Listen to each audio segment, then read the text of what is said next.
The Senate will convene as a court of impeachment. I know I speak for my fellow managers as well as counsel for the President in thanking you for your careful attention to the arguments that we have made over the course of many long days.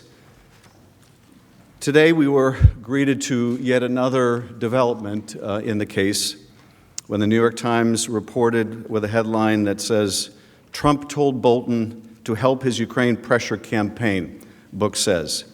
The President asked his national security advisor last spring in front of other senior advisors to pave the way for a meeting between Rudolph Giuliani and Ukraine's new leader.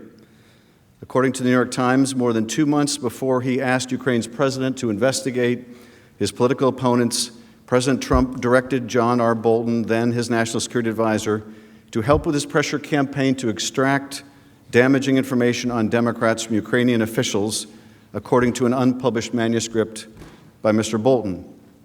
Mr. Trump gave the instruction, Mr. Bolton wrote, during an Oval Office conversation in early May that included the acting White House Chief of Staff, Mick Mulvaney, the President's personal lawyer, Rudy Giuliani, and the White House counsel, Pat Cipollone, who is now leading the President's impeachment defense.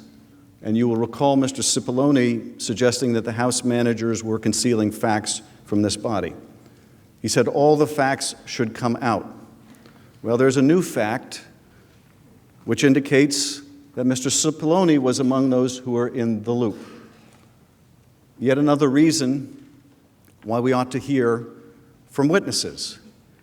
Just as we predicted, and it didn't require any great act of clairvoyance, the facts will come out. They will continue to come out. And the question before you today is whether they will come out in time for you to make a complete and informed judgment as to the guilt or innocence of the President.